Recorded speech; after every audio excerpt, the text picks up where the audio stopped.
Allez, c'est parti pour les morsures du passé de Lisa Gardner. Et oui, encore un Didi.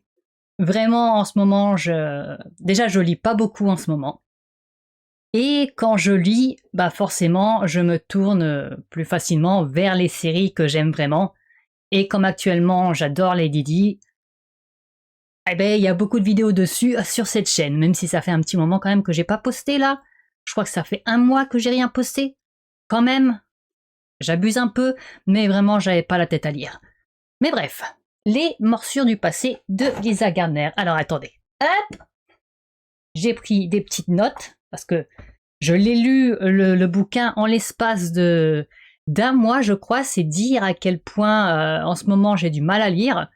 En général, ce genre de bouquin, je les lis en 5 jours peut-être. Mais là, vu que j'avais du mal à lire, eh bien, la lecture s'est espacée et du coup, je ne me souviens pas de tout ce qui se passait dans ce bouquin, forcément. Mais bon.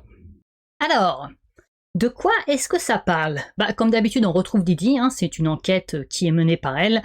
Bobby, on le voit qu'une fois, il n'est pas du tout présent non plus, comme dans le précédent. Et il me semble que c'est le 4e tome des enquêtes de Didi, si je dis pas de bêtises, parce que le 5e, c'est celui par lequel j'ai commencé, et c'est le suivant. Du coup, l'histoire commence par un meurtre, forcément, par le meurtre de toute une famille. Dans une petite banlieue paisible, il y a une famille de 5, je crois, qui sont retrouvés morts chez eux. Et on soupçonne aussitôt le père qui est toujours plus ou moins en vie. Parce que le père, il était criblé de dettes, et la police se dit il est probable que ce soit lui qui ait tué les siens, donc 3 enfants et sa femme. C'est ça, 3 enfants et sa femme, oui, ils ont un 4e enfant, mais celui-ci est adulte, donc il ne vit pas chez eux. Pour échapper à ses dettes et en emportant avec lui les autres, parce que forcément il y a des gens qui sont très égoïstes comme ça. Mais le père finit par mourir définitivement, sans que la police ait obtenu de témoignages de sa part. Donc, ils ne savent toujours pas si c'est vraiment lui le meurtrier, surtout qu'à un moment donné, ils finissent par se diriger vers le fils de 10 ans, je crois, qui était un gamin qui avait des problèmes de violence. Et ils se disent que soit c'est le père qui a fait le coup, soit c'est le gamin qui a eu une explosion de colère et qui a fini par liquider toute sa famille. Même si pour un gamin de 10 ans, faut le faire de transporter toute sa famille, de tuer toute sa famille, tout ça, parce que la famille a été traînée jusqu'au salon ou la véranda, je sais plus. Je sais plus, donc du coup ce serait un peu bizarre, mais la police ne veut laisser de côté aucune piste. Donc ils partent là-dessus au début. Et puis rapidement après, cette fois-ci dans une banlieue qui est beaucoup moins favorisée, il y a une seconde famille qui est assassinée. Alors il y avait ici 1, 2, 3, 4 enfants, 2 adultes, donc 6, une famille de 6 avec un autre bébé en route, qui est retrouvé également assassiné.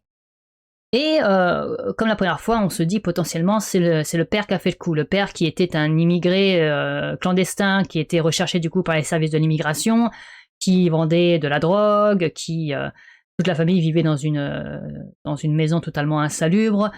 Et là, pour le coup, il y a 4 enfants du coup qui ont été tués, dont un nouveau-né qui a été étouffé. Et Didi, elle a le sentiment que, ok, ces 2 affaires se passent à des endroits différents, avec des familles de statuts différents, mais il y a quelque chose qui lui dit qu'elles sont potentiellement liées. Je ne sais plus du tout ce qui lui fait dire ça, mais en tout cas, elle se dit, c'est bizarre.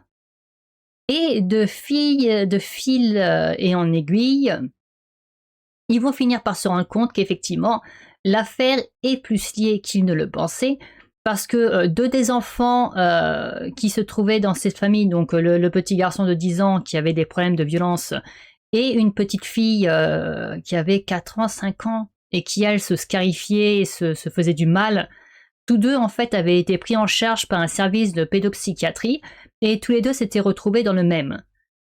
Donc, cette piste menant au même centre bah, ils se disent, ouais, forcément, il y a peut-être quelque chose à creuser également de ce côté, c'est quand même bizarre une telle coïncidence. Et là-dessus va se dérouler l'enquête autour de ce centre de pédopsychiatrie. On a 3 points de vue dans celui-ci, généralement on a 2 points de vue. Là on en a 3. On a celui de Didi, forcément. On a celui de Victoria, qui est une mère divorcée, qui a un garçon également à problème, qui a des accès de violence assez incontrôlables et qui est très dangereux pour sa propre mère et pour son entourage. Il a des moments, la plupart du temps, il a un moment de lucidité où est-ce que ça va, où est-ce que c'est un garçon plutôt adorable, mais il a des moments de violence assez terribles où est-ce qu'il pourrait tuer en fait concrètement. Et du coup, on suit le quotidien de cette mère qui essaye de se battre pour pas que son fils finisse en centre pédopsychiatre, en centre enfermé dans un centre, malgré le fait qu'elle sait qu'elle est en danger et qu'elle est obligée constamment de marcher sur des œufs et de faire en sorte que toute sa maison soit absolument dépourvue de tout objet qui pourrait servir d'arme contre elle. Donc c'est un quotidien difficile. Son mari l'a quittée parce qu'en fait ils étaient en désaccord sur l'éducation de cet enfant. En fait, lui, il voulait que ce gamin aille en centre parce que pour lui c'est ce qu'il y a de mieux pour le gosse, parce qu'il a besoin d'être canalisé, il a besoin d'une équipe professionnelle derrière lui qui puisse lui apprendre à gérer tout ça. Et elle n'était pas du tout d'accord. Et en plus, ils avaient également une fille. Une fille qui était mise en danger du coup par ce frère, parce que, encore une fois, quand il était dans ses bons moments, il était adorable avec elle, mais quand ça n'allait pas, voilà. Donc du coup, le père est parti principalement pour protéger leur fille. Et du coup, on suit le quotidien, comme je l'ai dit, de cette femme, Victoria, qui est un quotidien très isolé, où est-ce que tout tourne absolument autour de son fils. Et à côté de ça, on suit également le point de vue de Danielle, qui, elle, travaille, est une assistante, dans un centre pédopsychiatre, donc celui où les 2 gamins des familles assassinées ont été reçus. Elle a un passé un peu compliqué, parce que c'est la seule survivante d'un massacre, du massacre de sa famille par son père. Et depuis, elle a été recueillie dans son enfance par sa tante, et depuis ce drame, en fait, elle a du mal à se reconstruire. Elle arrive la plupart du temps à garder la tête haute, à faire correctement son travail et tout ça. Mais à l'approche de la semaine de la mort de sa famille, elle a tendance à perdre pied et des années de rendez-vous psychiatriques, psychologiques, tout ça, n'ont rien fait vraiment pour l'aider à gérer tout ça. Elle a toujours cette rechute une fois par an. Et donc, elle se dévoue corps et âme à son métier et elle essaye de se dévouer encore plus pendant la semaine où sa famille a été assassinée parce que c'est une façon pour elle de d'oublier. Mais du coup, elle se surmène et ça mène à des mauvais... ça peut mener potentiellement à des mauvaises choses, forcément. Et donc, voilà pour les 3... Attends, j'ai un insecte qui vole derrière moi. Saloperie. C'est une mouche ou c'est un papillon? Bon, c'est pas grave. Voilà pour les 3 points de vue. Comme d'habitude, les points de vue qui ne sont pas celui de Didi sont à la première personne, celui de Didi est à la 3e personne. D'ailleurs, Didi, sur cette enquête, n'est pas seule. Bon, forcément, elle a son équipe avec elle que l'on a rencontrée depuis les débuts. Mais surtout, ils ont un nouveau venu qui s'appelle Alex et qui est, lui, professeur en école de police. Il forme du coup les futurs policiers. Et là, en fait, il a décidé de revenir un petit peu sur le terrain pour mettre un peu à jour ses connaissances afin de mieux enseigner à ses élèves. Et Didi se retrouve rapidement avec lui dans les pattes. Et on va dire qu'il ne lui déplaît pas, physiquement. Voilà, ça fait 2 bouquins où Didi, elle a faim, et je parle pas de bouffe, hein. Elle a très faim, elle n'arrive pas à arriver assez faim. Et donc là, elle a ce gars qui arrive, qui au début est un peu, se retrouve un petit peu dans ses pattes, mais elle le trouve quand même assez craquant, donc voilà. Il y a un petit peu de tension entre les deux. qui prend pas énormément de place parce que ça reste un thriller, donc mais il y a quand même ça qui est dedans. Et je crois de toute façon que Alex, c'est celui avec qui elle est toujours en couple dans le 5e tome, si je dis pas de bêtises. Il me semble, mais je me souviens plus du tout. Je ne me souviens plus du tout. Bref, on a aussi un autre personnage important qu'on va rencontrer à un moment donné. C'est un gars qui s'appelle Andrew et qui est un... Comment je pourrais le décrire? Un coach New Age de merde, concrètement. Ces gens-là, c'est... Ah ah, et il est aussi insupportable que les vrais coachs, hein. Vraiment, c'est un illuminé pas possible, et c'est un personnage également qu'on va voir pas mal dans l'enquête. Quel va être son rôle? Je vais pas spoiler, mais on va dire qu'il est là également, et qu'on le voit de temps à autre. Et dans l'ensemble, je dirais que c'est un tome que j'ai moins aimé que les autres. Déjà, vu qu'il y a 3 points de vue au lieu de 2, on voit beaucoup moins Didi. Et ça me dérange un petit peu.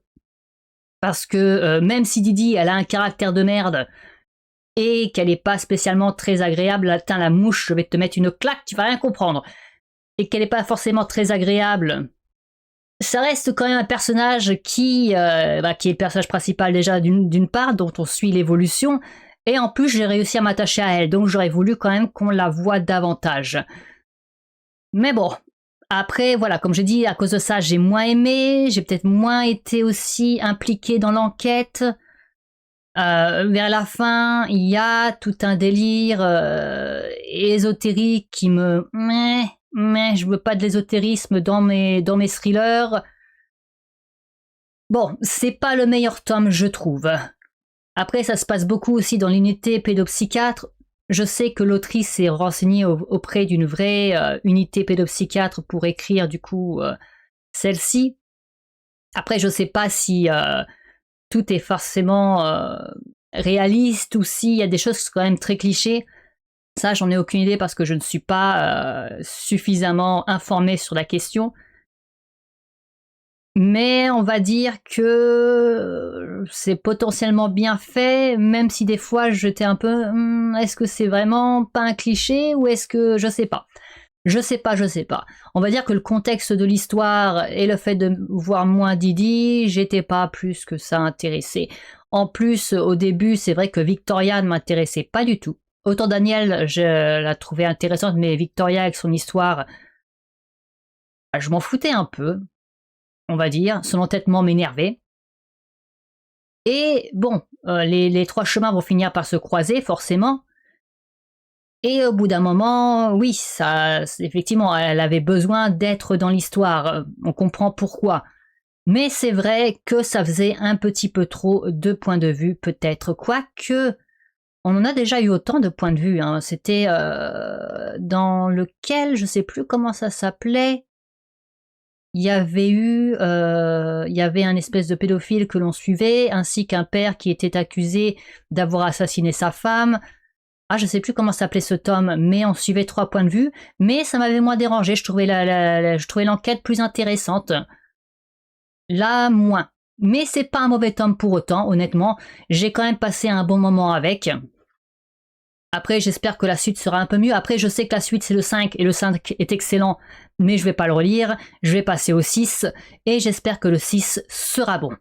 Voilà, je pense avoir tout dit sur cette histoire. Je vérifie mes petites notes si je n'ai pas oublié quelque chose. Non, je pense que j'ai tout dit.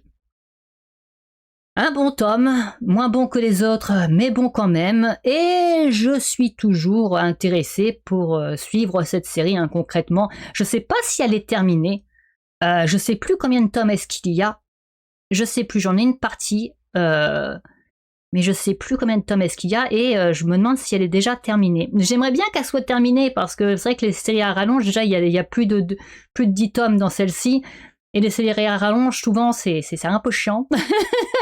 Mais bon, écoutez, tant pis si c'est pas encore terminé, je vais continuer de la suivre jusqu'à ce que je m'en lasse. Et puis voilà. Allez, sur ce, je vous dis à la prochaine. Salut!